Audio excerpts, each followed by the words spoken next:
Christopher Columbus discovered America in 1492 in the name of the Spanish crown.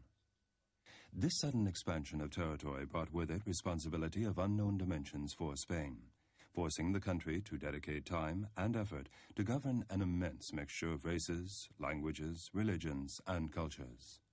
Even so, during the following 4 centuries, Spain would eventually lose the largest colonial empire ever known.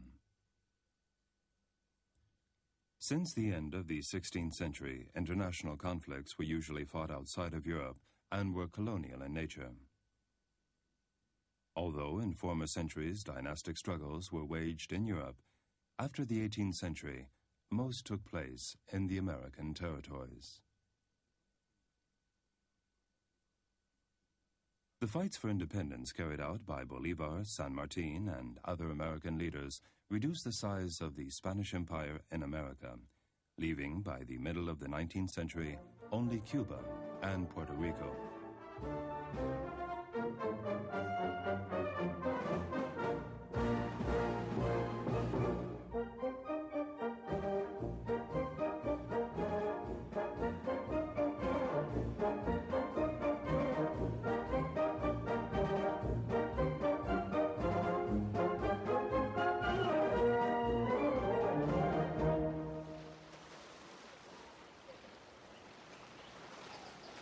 Cuba, origin and final cause of the loss of the Spanish Antilles, had experienced separatist struggles from the Cuban reformist sectors since the beginning of the 19th century. But Spain managed always to put them down either by buying their silence with economic concessions and the authorization of slave trade, or by force.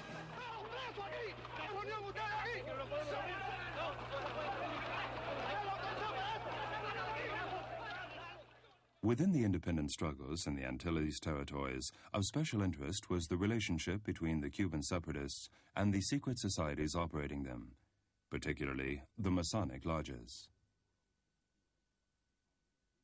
However, the terms were often confused, and the Freemasons were associated with separatist efforts, causing them to be prohibited and attacked by the local authorities.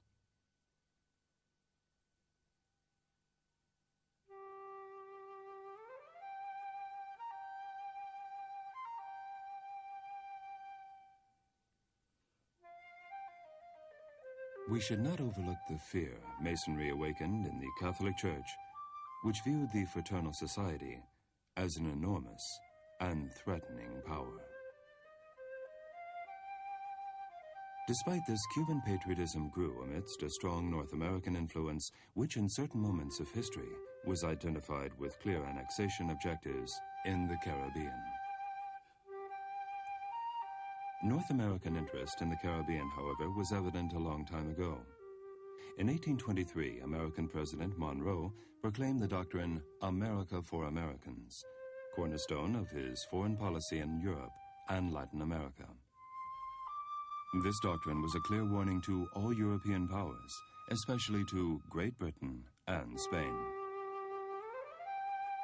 In 1852, after the annexation of Texas and California, until then part of Mexico, the United States offered to buy the island of Cuba from the Spanish government for 100 million pesos. In 1868, there was an uprising of the island proclaiming the independence of Cuba, and supported by most of the known liberators, such as Cespedes and Agramonte, thus beginning the colonial wars against Spain. The request in 1869 of the Cuban leader Cespedes for the government of the United States to recognize Cuba as a sovereign state brought up yet again the issue of the sale of the island, and 1 year later Grant, the American president, offered to purchase Cuba from Spain. In those times, buying and selling territories was common practice. The United States had already bought Florida from Spain, Louisiana from France, and had recently completed a large transaction, the purchase of Alaska from Russia.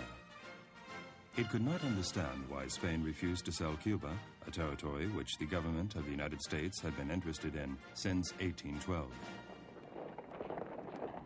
Spain, after putting down the rebellion in Cuba and suffering the loss of an enormous amount of human lives and money during a period of 10 years, was faced in 1895 with another uprising headed by José Martí, an indisputable Cuban leader.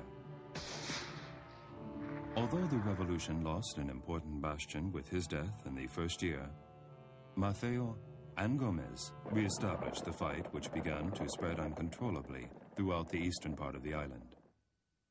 The interest Spain showed in Cuba was two-sided. On one hand, the colony offered the largest market available for Spanish exports.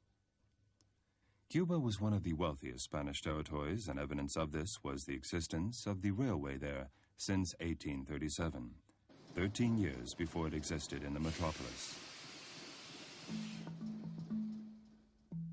On the other hand, there was an obvious political interest. Spain had no desire to grant more liberty and autonomy to the island. Except for a few voices heard from the period of the Six-Year Revolution and P. y Margal's Republican followers, the government and political parties in Spain believed it was absolutely necessary to intensify military operations on the island to end the bothersome uprisings.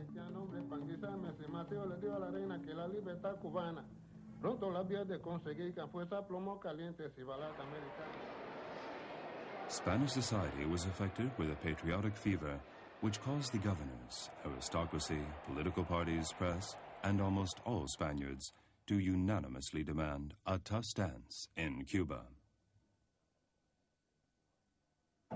Revolutionary advances during this period of war and the inability to bring an end to the Mambisi uprising provoked in February of 1896 the replacement of General Martínez Campos with Vela as representative of the Spanish government on the island. Vela, with his tough repressive measures, eliminated all possibility of a peaceful settlement. He asked Spain to send more troops, fielding 200,000 men and promising to end the uprising in 2 years. The Spanish government had promised to spend its last peseta and sacrifice its last man to defend the territory of Cuba.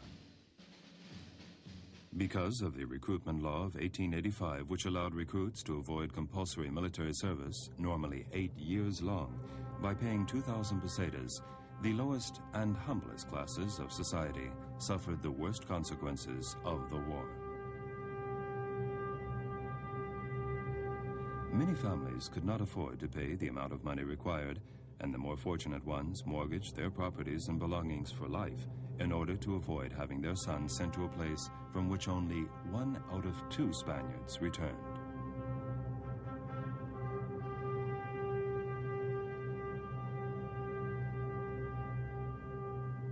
Meanwhile, in Cuba, General Vela ordered the relocation of farmers to areas with Spanish garrisons, leaving the island's agriculture neglected and thus spreading hunger and discomfort among the population.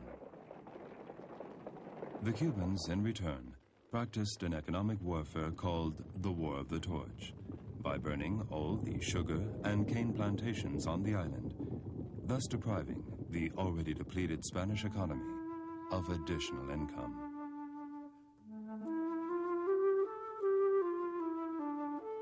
The press in the U.S., supported by Cuban refugees and political parties, started campaigning against Spanish cruelties and abuses in Cuba, preparing North American public opinion for a possible military intervention. During 1896 and 1897, the Cubans maintained, from a military point of view, the initiative through surprise attacks and by organizing themselves in guerrilla bands.